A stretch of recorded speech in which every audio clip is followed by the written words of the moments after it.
Good evening all and welcome back to the Celtic Unrestricted View. I'm JP and joining me this evening is a brand new face making his debut to the channel. It is our good man, Daniel. Good evening, mate. How are you doing? Good evening, JP. Good evening, everybody. Aye, not too bad, mate. Can't complain. How are you? I'm good, mate. Aye, I'm good. If that's probably the right word to say after Saturday, pal. Oh, tell me about it. But as it is obviously your first time on the channel, mate, just give everybody a wee rundown of who you are and obviously what you're looking to bring to the channel, mate. So like JP said, my name's Daniel. I've grew up. I'm only 18, but I've been watching Celtic my entire life. I'm a football coach. I'm also at university for sports coaching. I do sports. I've done a wee bit of sports media myself. Dabbling into a bit of TikTok and that, but yeah, sports and football specifically is my entire life, and it is an absolute obsession, as you know yourself, JP.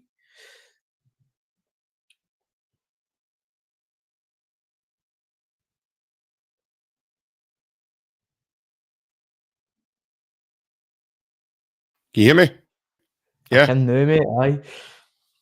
Somehow I don't know, somehow I managed to mute myself there. I don't know. My missus that button was kicking about quite often as well. But no, I was just saying there, as you are 18, mate, you've said yourself you've been watching Celtic all your life. You've got on well here because we've been watching Celtic all our lives as well, mate. I'm a wee bit older than you, right enough, pal, but that means nothing, pal. We're all the same and we all want the same and we all look for the same in terms of Celtic doing well, and that's what I've done this season, mate. We'll just get right into it. Obviously, Saturday, mate, cup final. Prior to it, we're all looking forward to a potential 6th treble in the last 9 years, pal. What was your early thoughts on Saturday? So early thoughts immediately. I thought we started far too slow.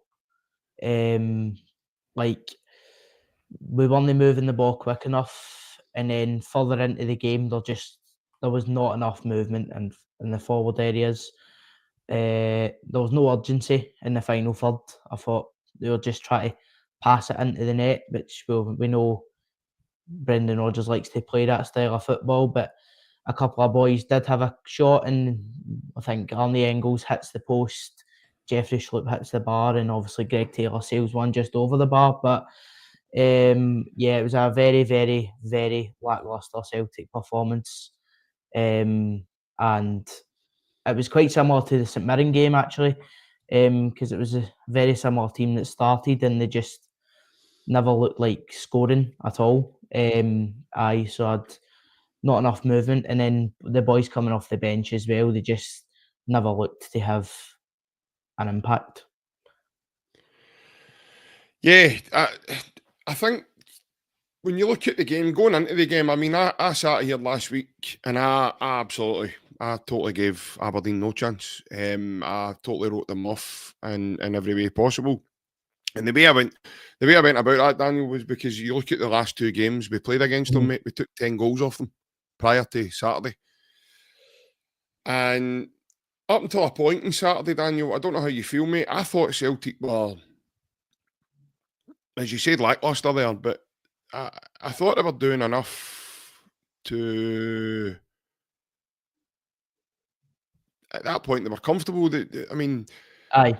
prior to Casper's mistake in the game, Mhm. Daniel, I don't know how you feel there, mate. If that was a boxing match, let's refer to that.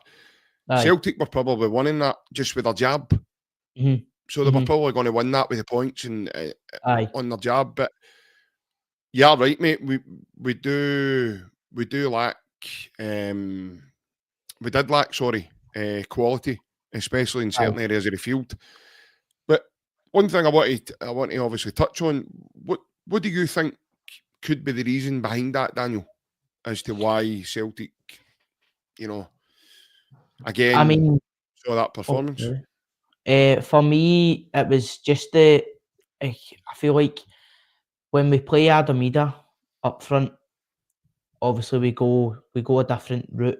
We're trying to spread the ball wide and get it cut in or Mhm. crossed.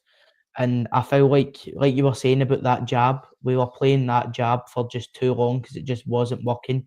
Either Yeah, wasn't getting a sniff. Do you know what I mean? And then when we did switch to Maeda through the middle, that's when like that ball, that chance that he gets, that's the out ball. Do you know what I mean? That like that different kind of option. But I feel like on Saturday, I think it just took far too long to play that card and try and change that ball through the middle because you've seen with the game as well. When Aberdeen play that back three, they've got a spare.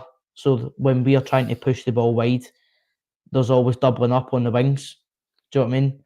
So it just wasn't working for us. yeah, But I feel like a lot of players have stopped turning up.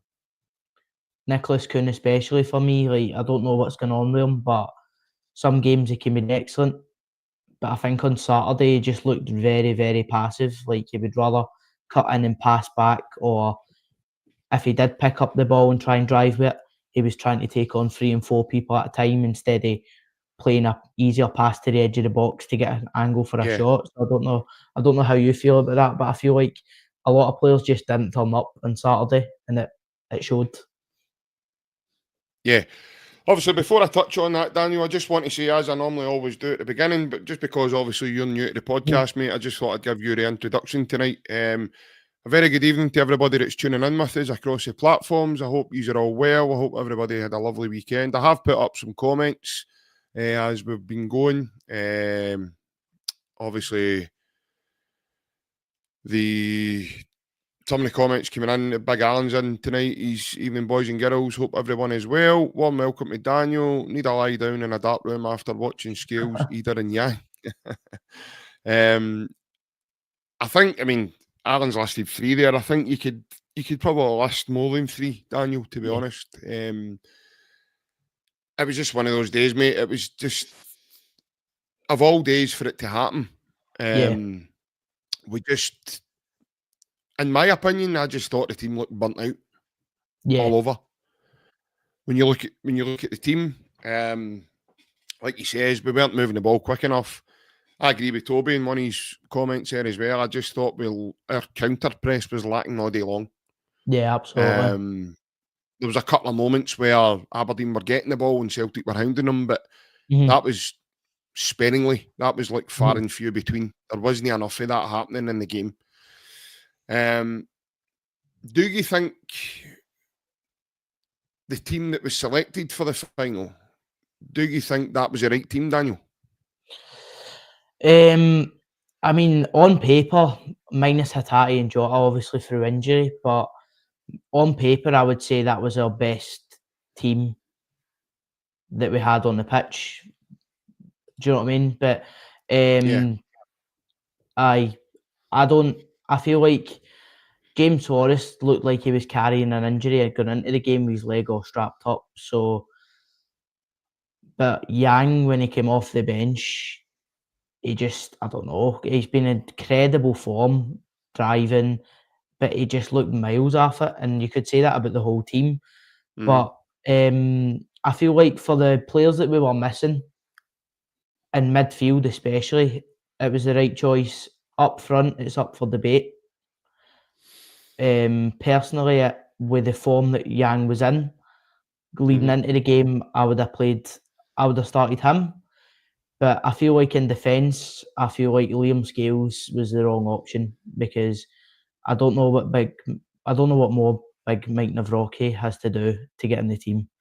Because especially on Saturday, Liam Scales was our outball, like every attack starting from him. And there was too many times where he's just stood on the. Like, I understand you need to scan and watch the game, but there's too many times he's just trying to stand with the ball instead of getting it moving, and that's how it slowed us down. And then Aberdeen were able to just pick their press and pick us off and take the ball back. Do you know what I mean? See, on that, you're talking about Scales there, Daniel. I've had this gripe at Celtic Park millions of times when I've been watching Scales. Because I've actually been... I've been an advocate for Scales, in terms of... I do like him. I think he shows decent aggression. He throws his head into things when he takes kicks to the face, he takes knocks, he takes things like that. And I get people's perception of him, in terms of his defensive skills and everything else. I do take that on board. However, he's certainly not the worst player I've ever seen playing in there. I mean, I could take your mind back to guys like Josh Hoyveld, Dewey, Raphael Scheidt. There's people in there, mate, that comes to my mind straight away that Liam Scales is like Paolo Maldini compared to some of these guys. Do you know what I mean? So that's the best way of explaining that. So, but the way that the way that Scales plays, I was getting annoyed on Saturday, Daniel, again because of I just felt because the midfield, Paulo Bernardo and Arnie Engels, there just wasn't enough movement round about him, mate. Aye. So he's looking for that. Callum McGregor surely can't be his only outball. So other people have got to drop into that mid-six in order to get that to get his turning. And a guy I thought we missed humongously for that purpose was Rio Hatate, mate. Oh, definitely. Hatate was a huge miss. With the creativity of the guy, do you know what I mean? He could ping a pass through the eye of a needle on his day. But yeah, I feel like William Scales, part of the problem is there is always that mistake in him.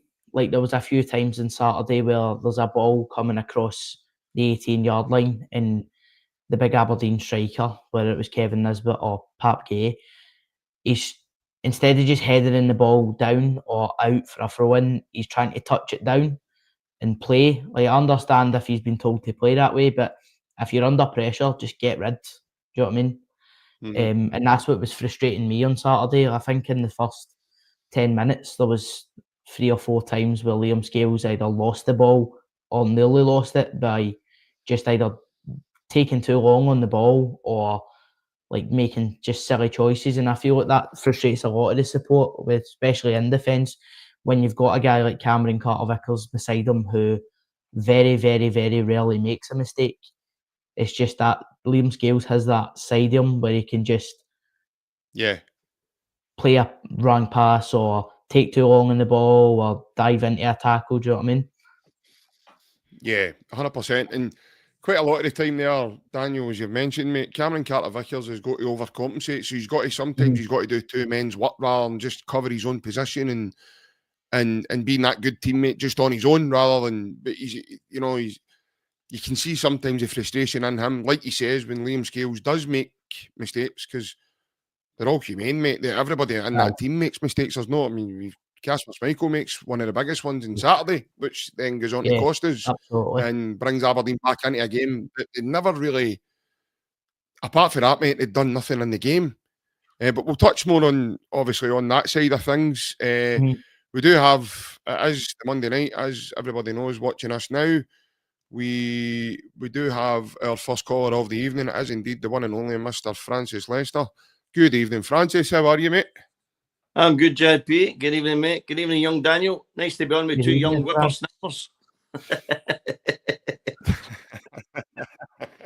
By the You're a way, young I'm not sure my whippersnapper, missus would agree with you calling me that, mate. I'm telling you that right now. You're only a boy. Well, listen, I'll take that all day long. Daniel, you've got to take them as they come, pal. Definitely. How about you, mate? I'm good, mate. I mean, obviously, apart from the result on Saturday, which I was at the game, as you know, pretty disappointing. Really disappointing. What gets me the most is when Brendan came out after the game and said we weren't at it. I can't understand why, when players have gone for a treble, you're no at it. I just don't get that.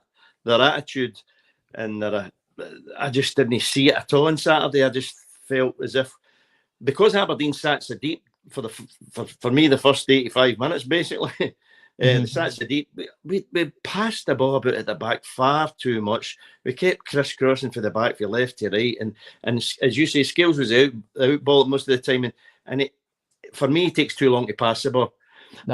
I'm watching from where I'm sitting. I'm watching Maeda starting to make runs, and the ball needs to go straight to Taylor to get straight onto the wing to Maeda. But by the time he makes his mind up to pass the ball, Maeda shut down by the two Aberdeen defenders who were doubling up on him, and that cut him right out of the picture. And we didn't seem to, I don't know, obviously Brendan must have noticed it, but we never done nothing about it, It just kept sort of repeating and repeating. I think JP's chucked it already, Daniel. I know, I've lost JP already. He's a lazy boy, so he is. But what did you think, son? I thought we were very lackadaisical. We had no penetration at all. I think we had one shot, and the one for Taylor went over the bar in the first half. That was the only one that really registered with me in the first 45 minutes, which I thought was poor. I totally agree. I feel like in the front three there was just no movement whatsoever, and then if there was movement coming Fida, he was getting either wrong side, or there was one, I think the ball comes across and he just doesn't even jump for it. He just stands and watches it go by him. And especially on the wings, I felt like there was too many times where they're just forcing it to try and get down the line, and then you've got boys, because like you were saying, they were doubling up on the wings, so you've got boys standing on the edge of the box screaming for the ball, and they're just trying to force it. But definitely in the second half, obviously extra time, boys are getting tired, I can understand that, but in the second half there was just no movement throughout the team whatsoever, and that's how it was forcing guys like Scales, Alistair Johnson to spend a lot of time on the ball just looking for options, and they just weren't there because they just weren't moving. No, exactly. And the guy that annoyed me the most was Kuhn. I mean, he's for me in the last, I don't know, 4 or 5 games, he's dropped back into that continuously cutting inside again. I think he went to the byline once and he won a corner, and I thought, right, they should be doing that all the time. Go to the byline, because the least you'll get is a corner. But he just wanted to keep cutting inside. Their penalty area was packed with players. You had to get to the byline. And for me, I don't know, they just didn't seem to be paying attention to the way it was all breaking down all the time. And it just continued and continued. And I said to the guy sitting next to me at the game, I went, we need to get a second goal after we score this. We need to get a second goal to win this game, because if we don't, I'll tell you something, we'll lose it. And I had that feeling the whole game, because I just didn't see us. I didn't see us getting another goal, to tell you the truth. I mean, I know we had a couple of chances with the one with Engels at the post, but Engels is another one that's really annoying me. I mean, that boy, for me, he's really hit and miss. I'm not that impressed with him at all. For me, he's not doing enough when he's coming in, especially losing quality like Jota and Hatate. You need that same quality coming into the team. And for me, even Bernardo and all, I thought Bernardo was poor. I mean, he's getting the chance of a lifetime after being at the team for so long. And he's played 3 games. Okay, maybe he's still not 100% match fit, but he didn't do enough for me either, That's what I was going to say to you, Francis. In terms of the midfield itself, for me, I just felt they were out of sync.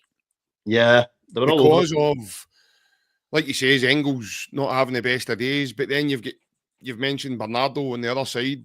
Daniel, obviously, I'll bring you in a minute with this one, but Bernardo, for me, the last couple of games has looked a wee bit off it because of his lack of games, and he's been chucked in and asked to play like longevity in the last couple of games to bring him up to speed, but I just feel that he's been really slow and laboured, and everything he's doing, for me, it just looks as if it's in slow motion. I don't know how you feel on that, Francis.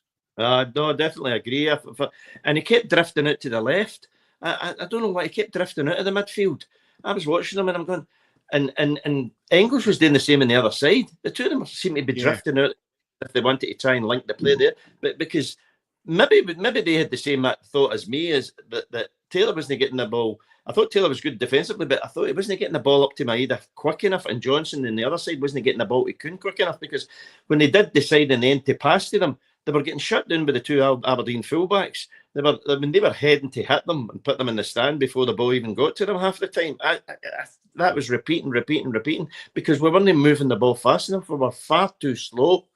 I kept saying to the guys beside me, I said, we're playing at walking pace here.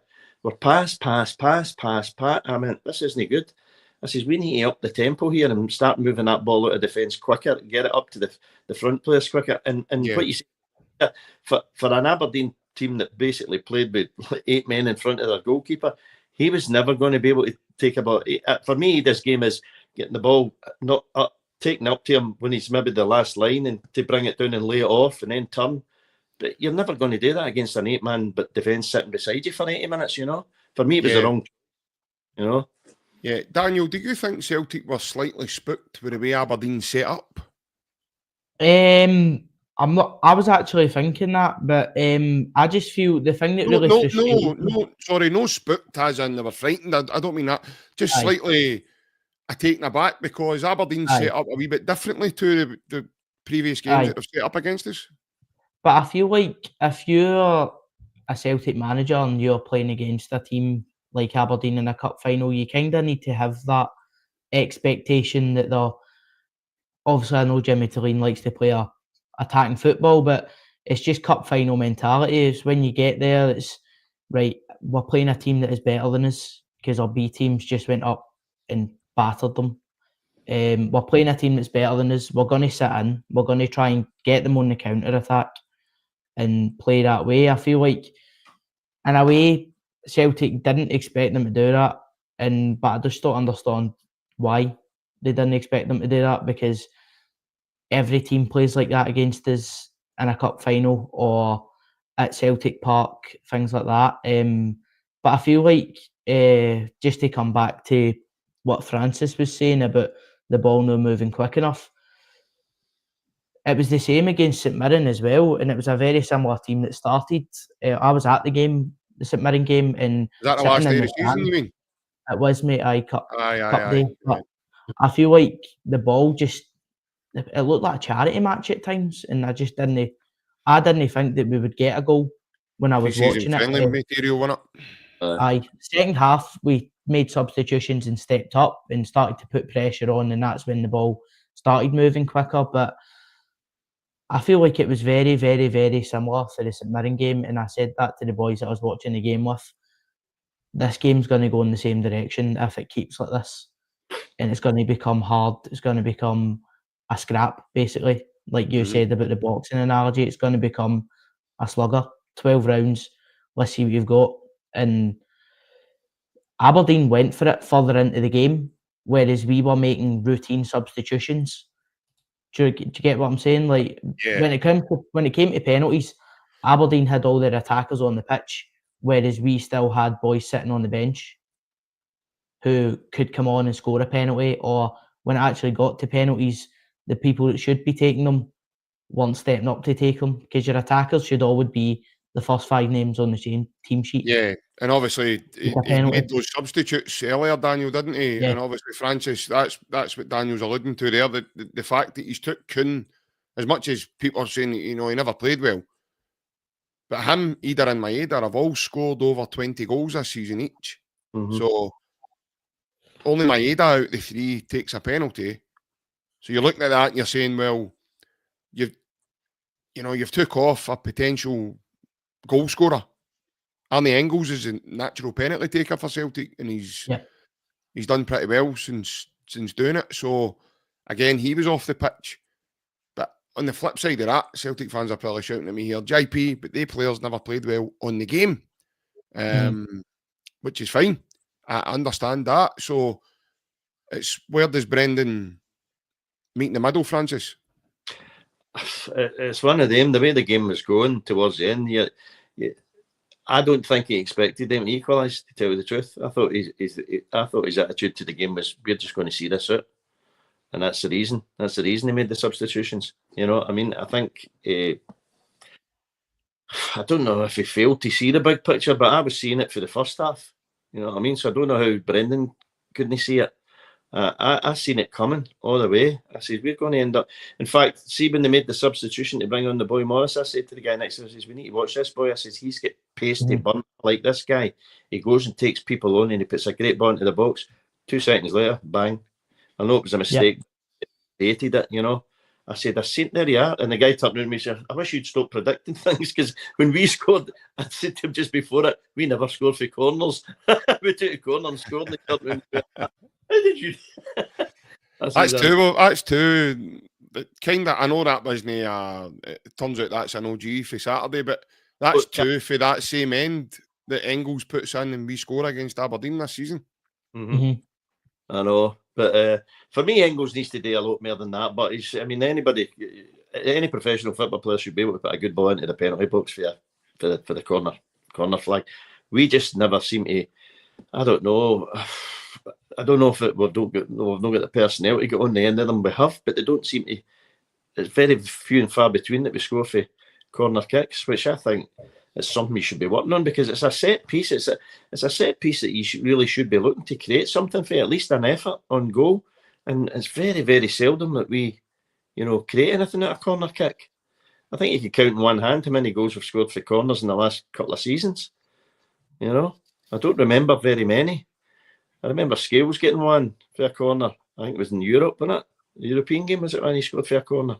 But there's no many I can remember us scoring direct for the corner kick. So that's something we need to look at as well moving forward. But I think there's going to be big changes this summer. I think there's a lot of players going to be on the way out. And I think Brendan knows that as well. You know what I mean? Obviously, we're no privy to what he's going to do. But I'm hoping there's going to be big changes, because I think we definitely need to improve. We definitely need to improve, especially for Europe. You know what I mean? We're seeded in the Champions League, which is a good thing, which I'm pleased about. So hopefully we make some decent signings to make sure we get into it again and get that money and do a bit better than even we did last season. Obviously, Francis, before we move you on, mate, it is the end of the season, mate. Overall, mate, how are you summing up the season for yourself? Obviously, I would imagine you're relatively happy. Absolutely. For me, every year, win the league that's the big one for me. Cups are a bonus as far as I'm concerned. I want to win the league. I don't care if we don't win the cup. I want to win the league every year. If we win the league every year, that is the major prize. That's the main. That's the ones we go to every game all through the season to win that prize, and that's the one I want to win. Cups, as I say, anything can happen in the cup. You can get knocked out. You can get a decision. You can lose a penalty, lose a player. Anything can happen in cup competitions. The league is a big one for me, and we've won the league. We won the League Cup and all, so it's another double, 2 doubles. Do you know what I mean? You can't complain, really. But we'll all moan and greet about the game on Saturday, as we always do. But I'm greedy. I want to win them all. But I'll take the league every season. Every season. Yeah, 100%, mate. Well, listen, thanks very much, mate, again for coming on and giving us your thoughts. No problem. That's good to see a young man with a brain on him in the studio. I know. I was just sitting contemplating that there myself. I was like, it's good to see somebody that knows what they're doing. I'm only by the way. They two are all holidays all the time. You know what I mean? Aye, they two are always in annual leave. That's how I brought Daniel in. So because it gives me somebody to talk to. I'm depressed now. That's the season finished. I'm going to be depressed for the next 2 months. Well, if you still like football, Scotland are playing next month, aren't they? So they've got a couple of games coming up. Yeah, don't put me through any more torture. No, come on, mate. That's not very patriotic, is it? No, I like Scotland win, but the teams he's been picking recently. No, yeah. I'll leave that one. No. 100%. Anyway, listen, you take care, Francis. Good talking to you again, mate. You too. See you later, son. Cheers, pal. Bye-bye. Bye-bye. Thank you to Francis for his words of wisdom. I think we've got an Aberdeen fan amongst us, Daniel. He came in and he says, yes, Aberdeen. There we go. Good to see. Listen, no, fair play. spoke to a couple of Aberdeen fans on Saturday after the game, and I did say to them then, I said, look, it's not often you get to have days like this, so Yeah. fair play. As much as they never offered clear-cut moments, and they did a couple of good half chances, as I would say, Aberdeen, but overall, mate, I mean, they defended really well in the game. I mean, they defended with their life, and I think, as Francis touched on, mate, they had enough in their box. Absolutely.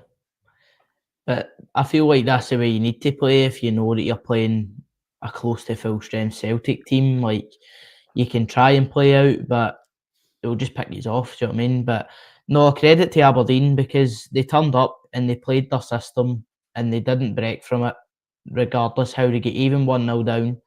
They never looked in control of the game at any point, I would say, but definitely after their goal, the game did flip on its head and they started to get more chances, because obviously they're subbing on and they're just going for it, which is what we should have done as well. We were making routine substitutions, like I said, and they take us to extra time and they sit in and they defend excellently again, and then all our penalties were outstanding. Not a keeper saves any one of Aberdeen's 4 penalties, so credit to them. But Celtic made it too easy in the penalty shootout, I'd say, for them, by a poor list of penalty takers. Yeah, you're bang on, by the way, in terms of the Aberdeen penalties, because a goalkeeper like Van der Sars, you're not saving them. No. You're not saving them at all. It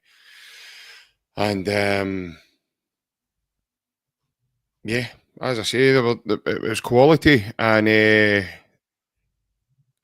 probably a way to look at it now, mate, is it's been a real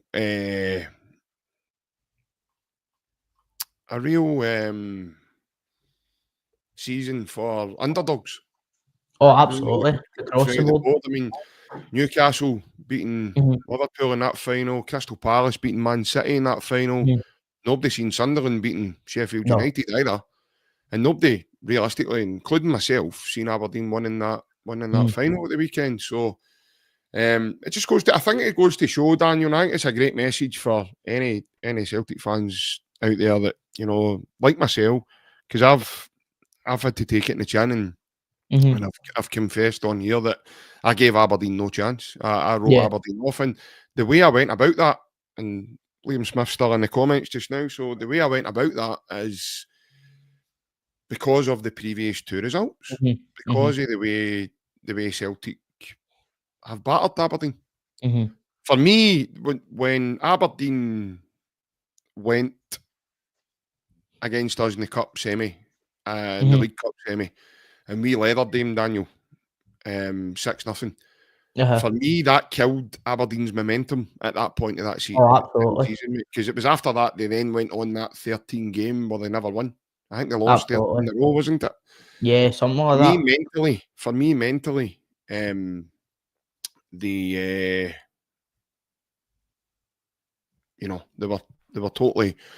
were totally gone. And Liam's been honest enough to say his honest prediction a week before the final was 6-0 Celtic. So, I mean, if that's Aberdeen fans even thinking along the same lines, I think anybody can forgive me for my mindset last week saying I'm giving Aberdeen no chance. And I'll be honest, I've never seen that happen. It's not very often, Daniel, Celtic get to a cup final, mate, and we just don't turn up. But it's a big reminder, mate, of, as Francis says, you take your eye off the ball, mate. Yeah, absolutely. These things can happen.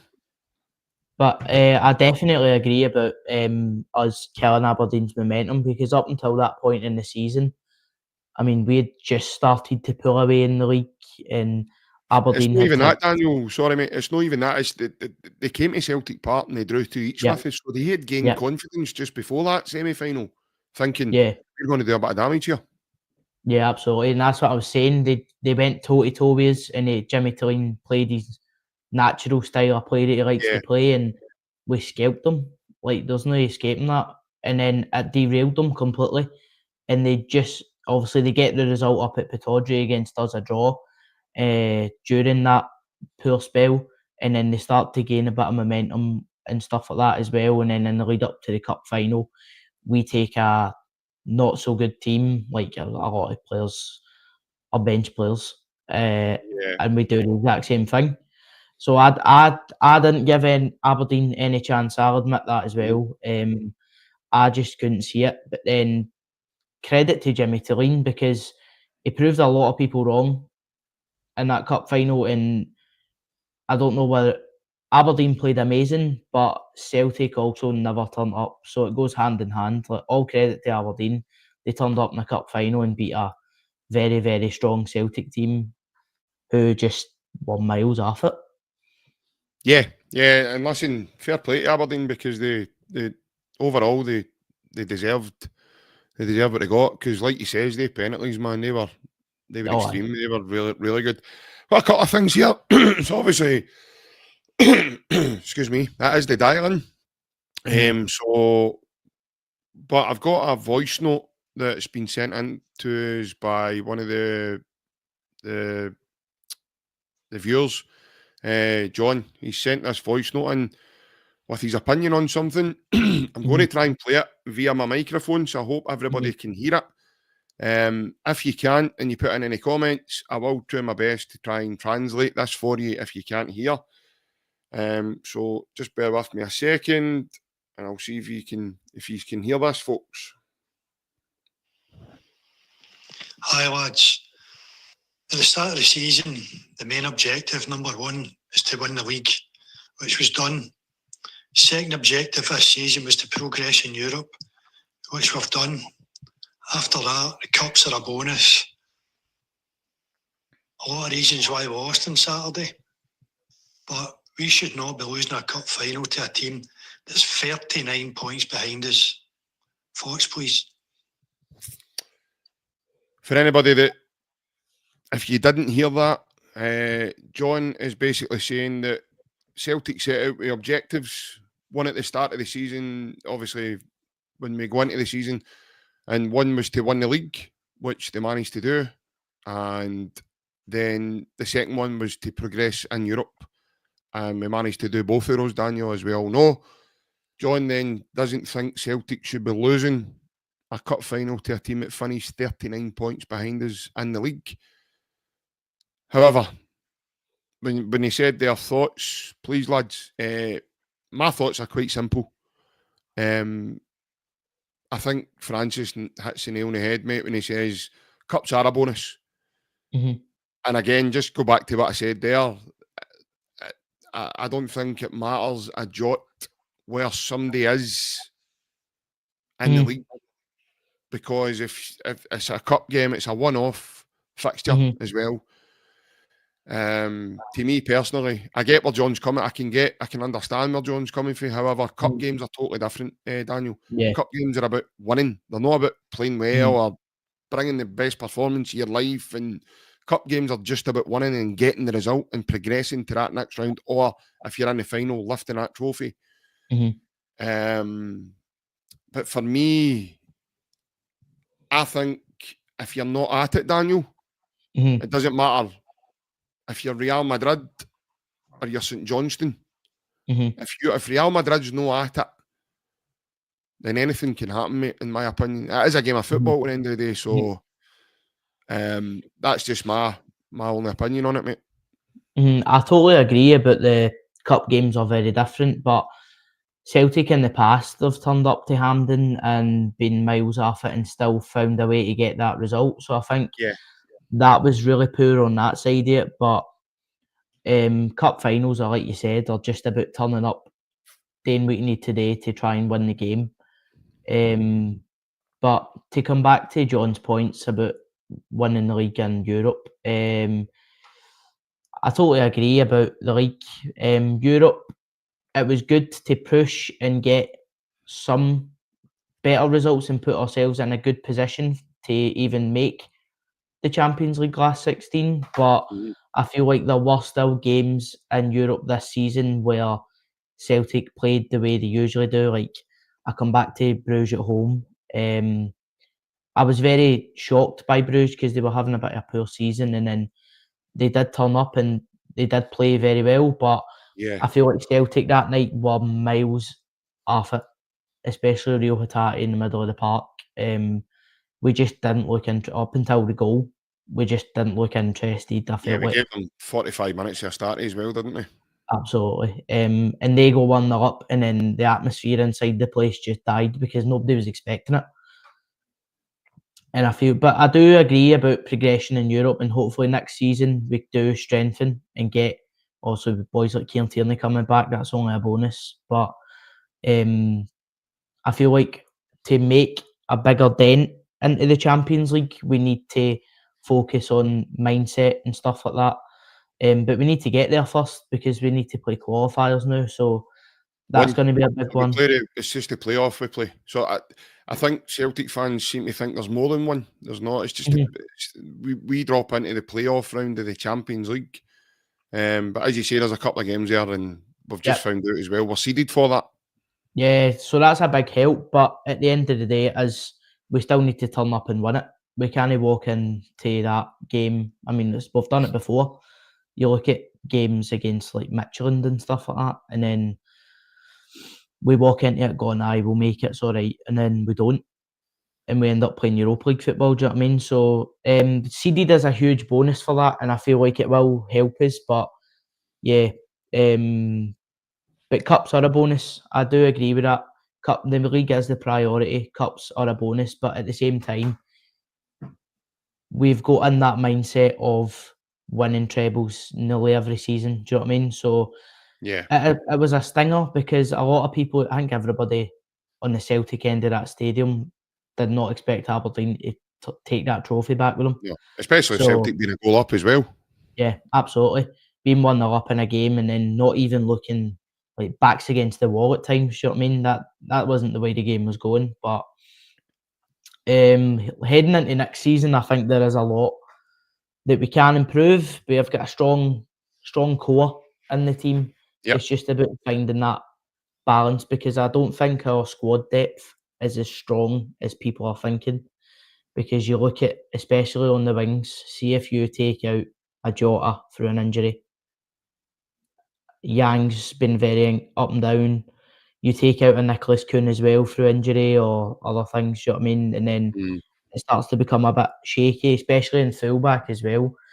I mean, I quite liked Anthony Ralston, but Alistair Johnson, I would say, is miles ahead of him. Do you know what I mean? So, especially for Europe, we do need a balance because when starting players do get injured, there is a big noticeable difference in the quality. Yeah, I agree. Got a second caller in now. He's ready and waiting.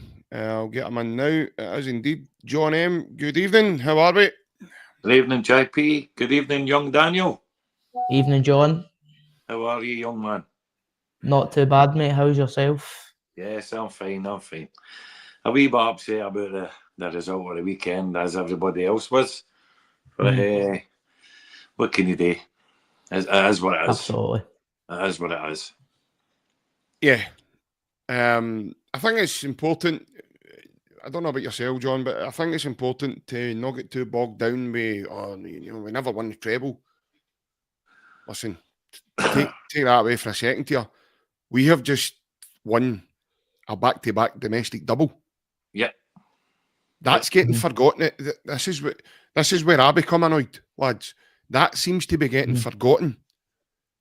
And it's getting lost, Like Daniel says earlier, John, the Celtic fans now have got this mindset, and it's because of the man that's in charge of the team and the head of the table, Brendan Rodgers. He's made winning trebles the norm.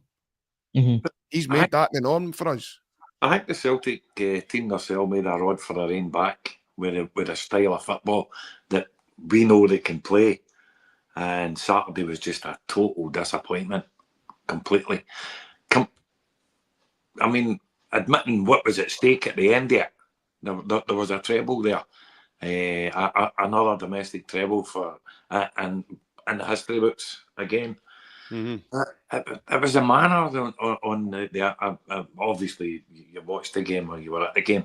It was a manner on the football. It was just I was totally gobsmacked the way Celtic were playing. I just couldn't believe it. I'm saying to myself that this takes us away back 80s era or whatever, you know what I mean? And all that tippy-tappy football, and nobody was moving off the ball. There was no movement up front. Nobody was looking for a pass. The passes were gone. Some passes were going astray. Aberdeen never overpowered us in any way at all. And I just thought it was a total lacklustre performance with Celtic. And it came from left field, because I'm like everybody else. I thought Celtic's going to win us about 4 or 5-0. John, do you put that down to personnel on the day? Well, it could be, you know, it's hard to pinpoint, you know, like, or even point the finger and say this and that and that and the next and all the rest. Anybody can do that. You can pinpoint this and blame Brendan for his tactics and all the rest of it. I just felt as though it was there for the taking, and Celtic didn't want it. They just looked as though they were out there on a Sunday stroll. It looked like a pre-season friendly, and you know, just the football. All right, we were missing like Hatate and Jota, 2 mainstays in the Celtic 11, and but I mean, Engels was a big disappointment to me. Never really got a grip of the game. Even Callum McGregor, I thought, you know, it just wasn't the same Callum McGregor. There was no push forward. There was no oomph. There was no like, let's go 2, 3, 4 up like they would normally have done. And there was none of that at all. And it was a big disappointment. Not just for me, probably, or every Celtic fan.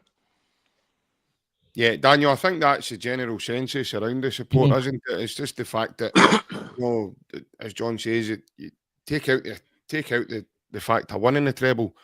Aye. Celtic fans just see another lacklustre performance. But when you know football and you understand why, I mean, it also comes off the back of, mate, a grueling season and the end of a grueling season. As John says, I get these lads in terms of the squad being slightly depleted, because when you take out the options like Hatate and Jota, even boys that have done well, like Jamesy Forrest and Yang, who've done well in the building weeks up to that final, they came in and unfortunately they weren't able to build on the last couple of weeks' success.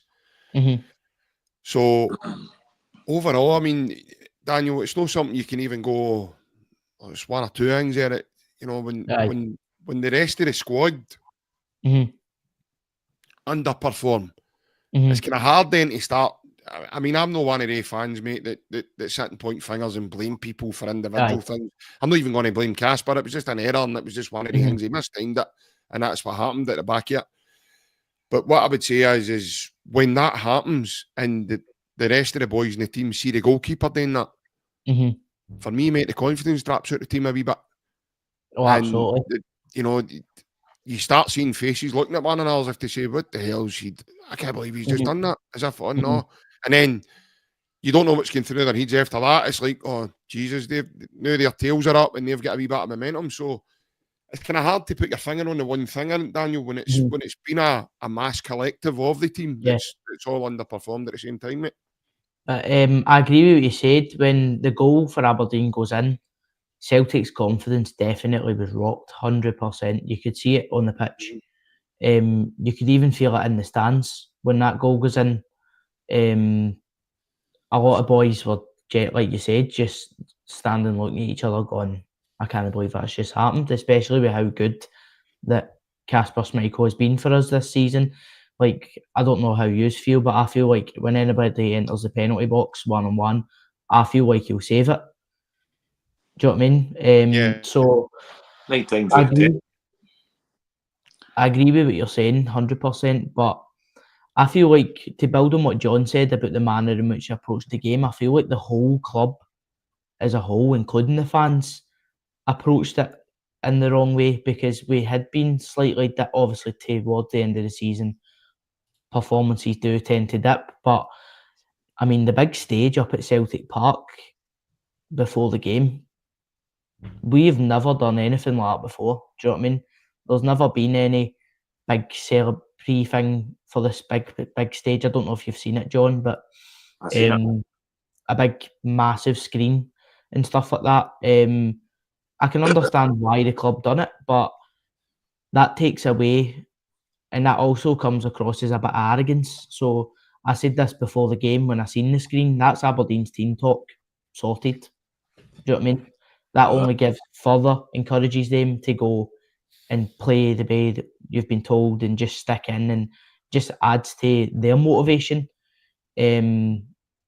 Which again, if you are miles off it, they're just going to get even more up for it, because that game starts and we don't start very well. Obviously, we do go 1-0 up in the game, but we're not playing the way we usually do, and they go, we're still in with a chance here. Do you know what I mean? Exactly. So I feel like as a collective, it was just a very, very, very bad day at the office for the whole team, for the whole club, and Really? especially for the fans. It was a sewing.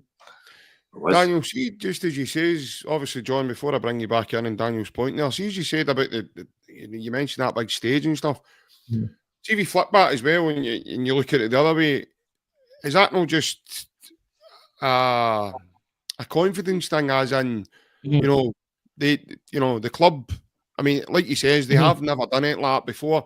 However, does that not just show you the belief that they have surrounding this team? Because obviously, they're backing their team to go and then try and win the final as well. Oh, definitely. If you win, it was confidence, but if you lose, it was, why did we do that? Do you get me? Yeah. So it's just whatever side of the coin the game fell on, it would have been looked at as a great thing, or obviously it's not. The result hasn't went away, so it's been that probably wasn't a good idea kind of thing. But Yeah.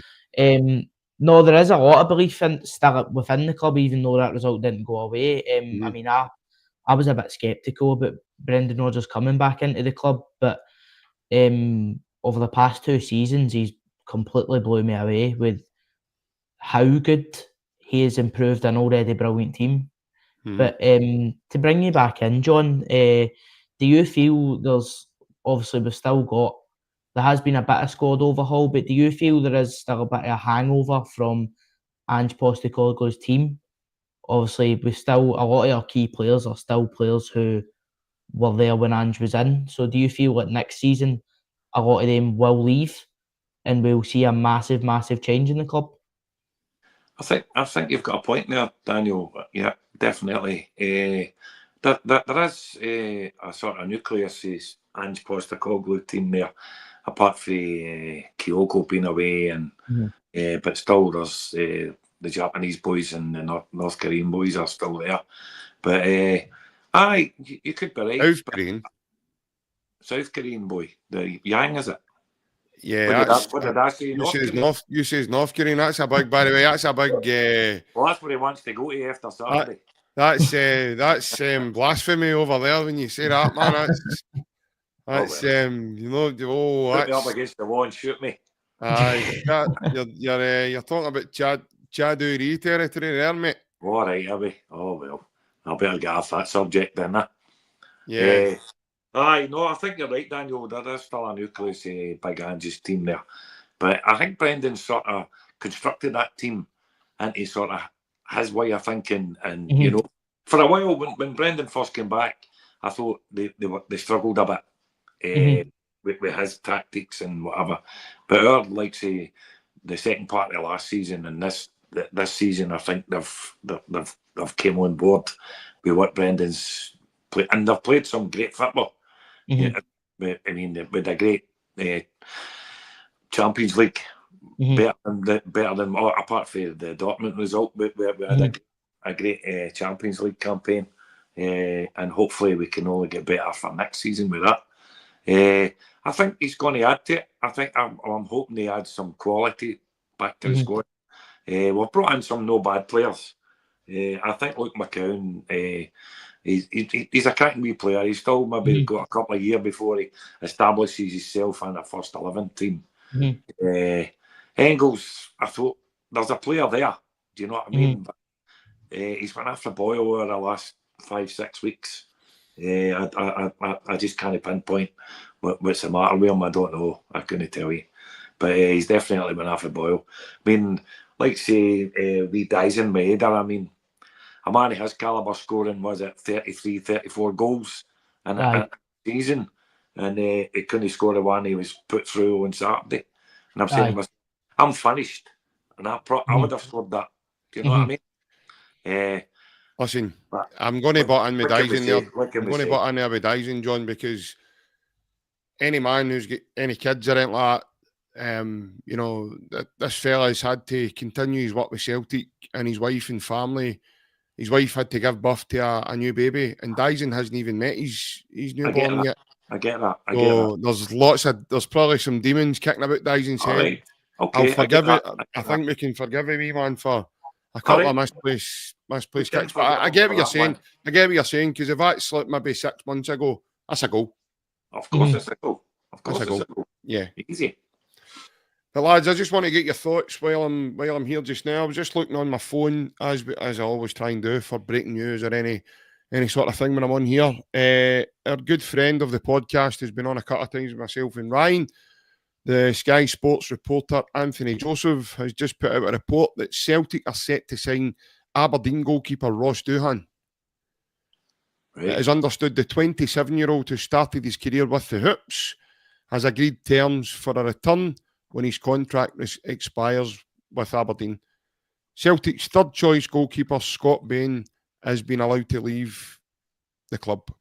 So looks like Ross Doohan will come in place of Scott Bain. John, your thoughts on that, mate, as that news breaks? I kind of knew like Scott Bain was maybe going to be leaving. You know what I mean? I thought he might have, because of the other big coach. I thought, but what's his name? The other big goalkeeping coach, Stevie Woods. Stevie Woods. I thought Stevie was going to retire, and maybe Scott Bain would have took like Stevie Woods' job. But obviously he might have another deal somewhere else, Scott Bain. But I kind of knew that with Ross Doohan. I kind of heard that through the grapevine a couple of weeks back that he was coming back to Celtic. So. It doesn't surprise me, to be honest. Doesn't surprise me. Yeah. But sorry Daniel. to see Scott go. Sorry to see Scott Bain go. Really are. But wasn't the greatest goalkeeper in the world, but he did a job while he was in there. Apparently he used to shoot the stadium and stuff like that when he wasn't playing, John. Okay. But no, jokes aside, Scott's been with us a number of years now. Daniel, obviously he's departed the club, and as the banner just says there, Ross Doohan is set to rejoin the Hoops, mate. What's your thoughts? I feel like we bringing in Ross Doohan, he is a good goalkeeper, because there was obviously that spell when Dimitar Mitov was injured for Aberdeen, so Ross Doohan had to step up, and he did have some good quality performances. But with Scott Bain leaving, he's a great servant, and he almost kind of became a bit of a like mascot with the fans. So he served as well, and he done a job when he was playing, like John said. But it'll be interesting to see where Doohan fits in, if he is comfortable being that third choice. Do you know what I mean? Because obviously, I feel like Sinisalo has cemented himself as the one to take over from Kasper Schmeichel when he eventually does call it a day. But I feel like it's a good addition to the squad. But I do feel for next season, I would still keep Kasper on. But for next season, I would definitely look to maybe balance the game time a bit more between him and Sinisalo. It's difficult to do, but I think he's deserved it, because the games that he's played, Sinisalo, when Schmeichel was injured, I feel like he was very, very good. But yeah, it'll be an interesting one to see where Doohan fits in, whether he is willing to sit as a third choice or wants to push for game time. But it's good to have that competition, do you know what I mean? So I feel like it's a good signing. Yeah, I think he's a very good signing. I've seen enough of him this season. He's had pretty much a decent season with Aberdeen. He's had a lot of game time. I can understand the appointment because Rodgers will be looking for somebody who's experienced in the league to come in and again, I don't know what kind of role Ross is now going to have.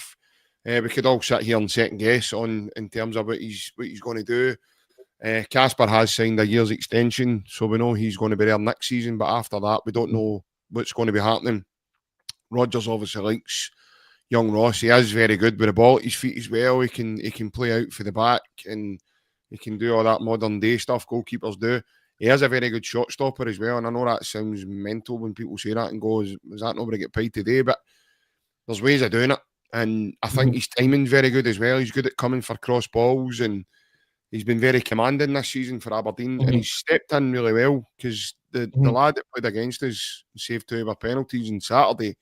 In my opinion, he's a Bulgarian international goalkeeper, Dimitar Mitov. So it's when he got injured during the season, lads, I thought Ross Doohan was a well-able understudy to come in and do that role really, really well. So I'll be honest with you, I'm actually quite happy with that appointment. I think it's time now Scott Bain does move on. He's been in the club a number of years. He's probably set some sort of record for, he's won the most trophies, but he's had the least appearances and everything. I think he's won more medals than Trevor Carson has at Man City, and he hardly plays either. So it's a good appointment. We just need to now wait and see what Ross's role is going to be within the club. I hope he comes back and he gets to play some sort of percentage of the games if he's going to get to play the games in the cups or whatever Brendan has in mind for him. The only reason we're taking him back, Brendan must have some sort of idea of where Ross is going to be going. So I'm actually quite happy, to be honest. I would take that. I think he's probably one of the better goalies in the league. But John, obviously, it is the end of the season, mate. So before we let you go, how do you, in your own words, how do you sum up Celtic season? Great, brilliant season. Doing a double. No easy today. We won the league. That's the priority. That's a meal ticket. That's everybody's saving grace. You won that league. That's it. That's the bread and butter. So I'm happy we did that. And we won the League Cup. Just a bit disappointing with the performance in the Scottish Cup, but it is what it is, and we could have had another treble. Wasn't it to be? But no, I'm relatively happy with the season. And thanks again for coming on and the dial-in. I know you've been a regular contributor on a Monday night for us, so cheers again and enjoy your summer of sitting watching Scotland. Nice to see you, young Daniel. Take care, young man. You take care as well, John. Hail, mate. Cheers. Thank you. Bye-bye. Cheers to John. John is the final caller of the evening for us. Just while we were chatting there's been a wee bit of really sad breaking news tonight, Daniel. And I thought I would put out a wee message and just say our thoughts are with those involved. There's been a 53-year-old man arrested in Liverpool at Water Street tonight. Apparently, he has ploughed his car through the crowd into pedestrians. As of yet, I'm not seeing. There's been several hurted. I don't know anything else apart from that. But there's been a 53-year-old man arrested for this. And yeah, thoughts and prayers are definitely with the people of Liverpool. But I mean, there's certain things in life, Daniel, that go above football, and unfortunately, mate, football comes off the back of this lunatic fringe that seems to hang around, and what you see from it is very unsavoury. Yeah, obviously thoughts and prayers are with the people of Liverpool tonight, but I just don't understand how someone can do that to people over the head of a football match. I mean, we see it not as intense, maybe like cars and stuff like that up here, but I mean, title celebrations with us over the last few years have been tarred by just idiots, to be quite honest with you, who just don't know how to control themselves. I mean, obviously in our case, it's fighting amongst their own fans. I just don't understand how it can happen. But no, thoughts and prayers with the people of Liverpool. It's sad to see, and hopefully those injured, it's not too serious and no one loses their life. 100%, mate. 100%. These things are not nice when you do hear of them, and you do see them if they're on the news or on Sky Sports News or anything like that at all. So thoughts and prayers, as Daniel says, to the people involved. Greg Taylor, mate, what's your final thoughts on Greg Taylor potentially moving on from the club? Initially, I was quite happy to see him go because I've not always been the biggest fan of Greg Taylor, but the more I sat and thought about it, obviously with Kieran coming back in the door, Greg still would, because I don't see us signing Jeffrey Schlupp on a permanent. With Kieran coming back in the door, I would say that Greg would be a good player to have. Obviously, he's been the starter for a number of years now, so it's up to him whether he'd be willing to take a step back and maybe play more of a role in the league. And that gives that balance, because I know that Kieran's had his injury issues over the years. So it just gives that balance of game time. But obviously that's his decision. But now seeing him, when we're subbing players off, seeing Brendan put him into that midfield role, I definitely think he would still be an asset. Obviously defensively, I think he's very, very weak. And we've seen it in Europe. Our left-hand side gets targeted all the time. So I'm still mixed, but if we want to keep a hold of him, I would prefer it as that role is like if we're playing a league game where he can play that inverted role. Like home games and stuff like that. But obviously Kieran Tierney will be the main starter. But if he was to go, I would wish him all the best, because he has been a servant, love him or hate him. If he was to go, I would understand, but at the same time, if we were to keep a hold of him, I would also be happy. If it was that in that role, if it was a competition for game time, I don't think Kieran Tierney's getting booted out for Greg Taylor, put it that way, quality-wise especially. Well, the modern day game for me, Daniel, so Barry Bannon said an interesting statement not so long ago, actually, so the modern day game now, and the way that the people on the bench aren't called subs anymore. Mm-hmm. So they're called finishers. Mm-hmm. That's what the modern day footballing term is. There's also a modern term is it's now not, you're not being dropped. Mm-hmm. You're being rotated. Yeah. Now, if any Celtic fan now thinks Kieran Tierney's going to come and he's going to play every game next season, get it out your head now. Get that right out your head now. He'll play a lot of the games, no doubt about it. He'll play probably the highest percentage of the games that he's fit to play in. But Greg Taylor is going to be one of the guys. See when he goes, and when obviously it looks like he's away. It's not until he's away, Daniel, Celtic fans are going to be like, my God, I miss Greg Taylor. Because he's got that quality. And for me, he's been unbelievable. I thought he was brilliant on Saturday, by the way. I really did. I thought he was probably the only one on the pitch for us that got pass marks. I thought he was very good on Saturday, and he was unlucky not to score. He had two really good shots in the game. One get headed over, and the other one just slightly was rising and went over, and it was the first half. But the stick that Greg Taylor's had with the Celtic fans, for me, has been mental. Because I'm going to be honest, I've been another lover of Greg Taylor. I think he's a modern day McNamara. I think he would play anywhere for Celtic, and he would go and do a job to the best of his ability. That's the way,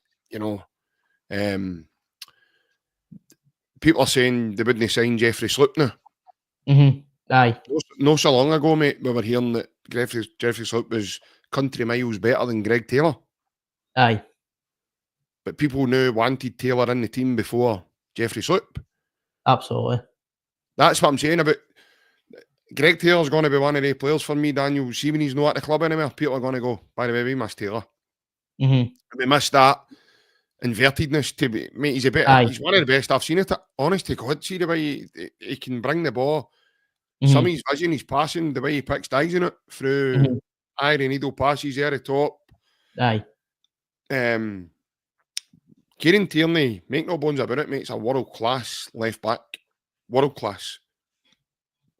But to have Kieran Tierney coming in and doing what he's going to do, the strength and depth Greg Taylor would then provide for that, for us, for Celtic then to set up a different way and play a different way. Because in my opinion, Tierney doesn't play that, that inverted fullback. He doesn't. He stays on the wing and he goes and he's direct and he gets crosses in, and that's what Tierney's good at. His aggression and everything else. That's what Tierney brings. A different player. Yep. He's versatile in that he can play, because I think he played, was it left centre back? He played for Arsenal yesterday. He actually scores off I mean, he usually plays left centre back with Scotland as well. So that's a fair shout as well about Jeffrey Sloop. Edward Driver says there that he's had one good game, but I disagree with that. I think the drop off for Sloop has been when Celtic have had things wrapped up in terms of league. I think there's been a natural drop off for quite a lot of the players actually when Celtic have had the league once the league was wrapped up. Even in the build up to the couple of weeks that we could have finished the league, but we didn't, and it hung on for another game or two. Daniel, for me, there was a natural drop off here, and it's just because there wasn't any fear, mate. There wasn't any way we were going to lose that league. We were miles ahead. We finished the league with 17 points ahead. So, but Greg Taylor's been massive for this football club. Now, people have their own opinions of him, and that's totally fine. But for me, I'm really going to miss Greg Taylor. I really am. I'm really going to miss what he brings and provides to this Celtic side. Not only that as well, he's been a leader in the dressing room. And that's another thing you've got to look. Yes, we're gaining an almighty one in Kieran Tierney. But if Greg Taylor goes and it's only Kieran Tierney, you're still back to that same position of we need somebody else. Yeah. So Greg Taylor would have been humongous in terms of filling that void, because he would play. He's going to play games next season. There's no way Kieran Tierney is going to play every single game, and that's what I'm saying, Daniel. I go back to it about squad rotation, mate. Yeah, there is that squad rotation where Celtic play that many games, mate, that they're going to have to play different players in different positions, because you can't keep going. You can't just keep asking the same guys week after week after week, especially when we get to like December and you're playing on a Saturday and then you're playing on a Wednesday and then you're playing on a Sunday and you're bouncing straight on to the next three. It's grueling, mate. It's really grueling. I think in December there, you're playing almost a quarter of your season in that 1 month. So 22 games. Frightening, mate. Frightening. Brutal. But I agree. I think if we want to keep a hold of Greg Taylor, he is very, very, very good at that inverted role, and that's obviously playing there under Ange. Yeah. I really, really liked him playing there under Ange, but see when it came to if we did need to sit back a bit and he cannot play that conventional left back role of facing up a winger, closing them down, stuff like that. Because you see with the games in Europe especially, Bodo Glimt at Celtic Park, he backs off and backs off and backs off and backs off, and the boy just cuts in and whips it top corner. Who was it? Was it the big boy Solback in a minute? I think it was. Solback and I. But he's definitely one. He definitely would bring us a different option if we were to keep a hold of him, and I agree with that. It would boost us as a team to be able to go and judge it, even coming off the bench. I mean, you take him off the bench and they changes the whole system. And I feel like that's what Brendan's maybe been missing out on in recent times, like games where we've had to play a different style because it's just not working. Like, you're subbing players on who come on and do the same role rather than switching it up and trying to change things. So Yeah. we've seen that recently though, with moving Greg into midfield, and he does look good in that role. But if we could keep a hold of him, I think now I would, because I don't see us keeping Sloop. He seems like he By would the way, only there's up been there. reports saying that they're in permanent contract talks with Jeffrey Sloop just now regarding Oh, really? because I seen that yesterday. I actually sent it in a group chat with the boys before Aye. today, because his contract expires with Mhm. Crystal Palace now. So But I feel like it's like you said about the natural drop off. Like, he was here to do a job, and then once the job was done and we'd been put out of Europe and stuff like that, he's just hung up the boots. You know what I mean? Really, like, just that's my job done up here. yeah, But yeah, I would like to see Greg stay, but if it is in that role, do you know what I mean? I don't think if it comes down to Greg Taylor or Kieran Tierney, I'm always going to pick Kieran Tierney. Do you know what I mean? Because Greg Taylor's a quality football player, and his fitness is incredible. he's Like, one of definitely yeah, one of the fattest in the Celtic team, mate. yeah. But it just comes down to that difference in quality. So if it was a straight swap, I would take it every day of the week. But ideally, we would be able to keep him to have that different approach and that different option. Yeah, my For thoughts me, are anyway. exactly the same as a recent comment of Edward Diver. He says it's a no-brainer for us to re-sign Taylor. What would the replacement cost us if you can go and get one? Yeah, Celtic are going to need to. It's not just going to cost you $1 million or $2 million, mate. It's, aye, you're going to need to sink in a few quid to go and bring somebody who provides that, like you've said, that inverted quality that can go and take the ball in a half turn and look up and start opening up the pitch. And for me, I think Edward's bang on there. And you need that mentality, as Edward says in his next comment, about to play for that big club. aye, You need somebody that's. Greg Taylor's not a gamble. Bringing aye, somebody else for the outside who's never been here, never played in Scotland, never been in this goldfish bowl, never represented a club of Celtic stature. yeah, For me, mate, that's all the gambles. yeah, 100%. So it'll be interesting to see what way this swings. But obviously, Daniel, that brings us probably to the end of our wee chat this evening, mate. I know it is the end of the season. Just to let you know that this is the last dial-in of the season as well. So we'll be staying active as a channel. Daniel, thank you very much, pal, for coming on tonight with me, mate. It's been good to have you on, and hopefully we see you again sometime soon. Thank you, JP. I thoroughly enjoyed it. Good to talk with like-minded people, I might say. But no, it was a good night. And hopefully, like you say, we'll be on quite regularly. No, it'd be good to have you on, mate, because I think some of your views tonight have been really spot on, and you're asking John questions there as well in the dial-in. So that was good tonight as well. And like I says, folks, I hope everybody that's tuned in with us is as well. Now we're at the end of a long season. We will be staying active as a channel, though, as I said. So just look out for the social media and the community section of the YouTube channel for any updates at all about the channel. When we're back on, I'm not sure just now offhand, so I do apologise. I can't tell you that. But over the next day or two, we should have maybe another update for you of when the next time we'll be on having a chat. Like we say, there's plenty to talk about. Ross Doohan signing. Is Greg Taylor finally going to Dynamo Zagreb, just say, for example, who he's been linked with? And then we've got all the juicy stuff coming in the summer. Aye, I'm pretty sure we'll fulfil that when we get to it, Daniel. Absolutely, mate. But for the time being, everybody, take care. A massive hail, and enjoy your summer, folks. Cheery bye.